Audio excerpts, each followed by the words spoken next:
दुनिया का तालीमी निज़ाम बमुकाबला पाकिस्तान का तालीमी निज़ाम। नाजरीन, इस वक्त तालीमी दर्जाबंदी के एतबार से फिनलैंड पहले नंबर पर है, जबकि सुपर पावर अमेरिका 20वें नंबर पर है। 2023 में फिनलैंड दुनिया का वाहिद मुल्क बन गया है जहां मजमून यानी सब्जेक्ट नाम की कोई चीज नहीं होती। फिनलैंड का कोई भी स्कूल ज्यादा से ज्यादा 195 बच्चों पर मुश्तमिल होता है, जबकि 19 बच्चों पर एक टीचर। दुनिया में सबसे लंबी ब्रेक भी फिनलैंड में होती है। बच्चे अपने स्कूल टाइम में 75 मिनट ब्रेक में गुजारते हैं। दूसरे नंबर पर 57 मिनट की ब्रेक न्यूयॉर्क के स्कूलों में होती है, जबकि हमारे यहाँ अगर वालिदैन को पता चल जाए कि कोई स्कूल बच्चों को पढ़ाने की बजाय इतनी लंबी ब्रेक देता है तो वो अगले दिन ही बच्चे स्कूल से निकलवा लें। खैर, आप दिलचस्प बात मुलाहिजा करें कि पूरे हफ्ते में स्कूलों में महज 20 घंटे पढ़ाई होती है, जबकि असातिज़ा रोजाना अपनी स्किल्स बढ़ाने के लिए 2 घंटे सर्फ करते हैं। 7 साल से छोटे बच्चों के लिए पूरे मुल्क में कोई स्कूल नहीं है और 15 साल से पहले किसी भी किस्म का कोई बाकायदा इम्तिहान भी नहीं। रियाजी के एक उस्ताद से पूछा गया कि आप बच्चों को क्या सिखाते हैं, तो वो मुस्कुराते हुए बोले, मैं बच्चों को खुश रहना और दूसरों को खुश रखना सिखाता हूँ, क्योंकि इस तरह वो जिंदगी के हर सवाल को बाआसानी हल कर सकते हैं। आप जापान की मिसाल ले लें। तीसरी जमात तक बच्चों को एक ही मजमून सिखाया जाता है और वो है अखलाकियात और आदाब। हजरत अली रज़ियल्लाहु अन्हु ने फरमाया, जिसमें अदब नहीं उसमें दीन नहीं। मुझे नहीं मालूम कि जापान वाले हजरत अली रज़ियल्लाहु अन्हु को कैसे जानते हैं और हमें अभी तक उनकी ये बात मालूम क्यों ना हो सकी। बहरहाल, इस पर अमल की जिम्मेदारी फिलहाल जापान वालों ने ली हुई है। हमारे एक दोस्त जापान गए और एयरपोर्ट पर पहुंचकर उन्होंने अपना तारुफ करवाया कि वो एक उस्ताद हैं, और फिर उनको लगा कि शायद वो जापान के वजीर आजम हैं।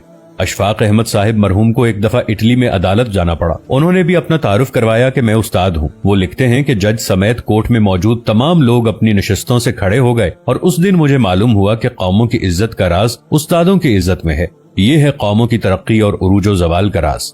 जापान में मुआशरती उलूम पढ़ाई नहीं जाती, क्योंकि ये सिखाने की चीज है, पढ़ाने की नहीं, और वो अपनी नस्लों को बहुत खूबी के साथ मुआशरत सिखा रहे हैं। जापान के स्कूलों में सफाई सुथराई के लिए बच्चे और असातिज़ा खुद ही एहतमाम करते हैं। सुबह 8 बजे स्कूल आने के बाद से 10 बजे तक पूरा स्कूल बच्चों और असातिज़ा समेत सफाई में मशगूल रहता है। दूसरी तरफ आप अपना तालीमी निज़ाम मुलाहजा कीजिए, जो सिर्फ नकल और छपाई पर मुश्तमिल है। हमारे बच्चे पब्लिशर्स बन चुके हैं। आप तमाशा देखें, जो किताब में लिखा होता है असातिज़ा उसी को बोर्ड पर नकल करते हैं, बच्चे दोबारा उसी को कॉपी पर छाप देते हैं। असातिज़ा इसी नकलशुदा और छपे हुए मवाद को इम्तिहान में देते हैं, खुद ही अहम सवालों पर निशानात लगवाते हैं और खुद ही पेपर बनाते हैं और खुद ही इसको चेक करके खुद नंबर भी देते हैं। बच्चे के पास या फेल होने का फैसला भी खुद ही सादिर कर देते हैं और माँ बाप इस नतीजे पर तालियां बजा बजा कर बच्चों के ज़हीन और काबिल होने के गुण गाते रहते हैं। जिनके बच्चे फेल हो जाते हैं वो इस नतीजे पर अफसोस करते रहते हैं और अपने बच्चों को कूड़ मगज और कुंद जहन का ताना देते रहते हैं।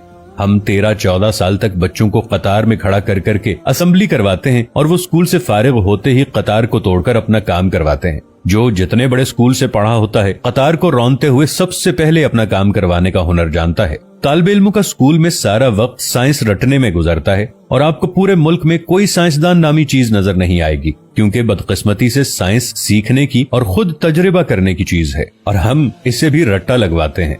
आप हैरान होंगे, मैट्रिक क्लास का पहला इम्तिहान 1858 में हुआ और बरतानवी हुकूमत ने यह तय किया कि बर्रे सगीर के लोग हमारी अक्ल से आधे होते हैं, इसलिए हमारे पास पासिंग मार्क्स 65 हैं, तो बर्रे सगीर वालों के लिए 32.5 होने चाहिए। 2 साल बाद 1860 में असातिज़ा की आसानी के लिए पासिंग मार्क्स 33 कर दिए गए और हम भी इन 33 नंबरों से अपने बच्चों की जहानत को तलाश करने में मसरूफ हैं। अल्लामा इकबाल के शेर का ये मिसरा इस तमाम सूरत हाल की सही तरीके से तर्जुमानी करता नजर आता है। जो शाख नाजुक पे आशियाना बनेगा, ना पायदार होगा।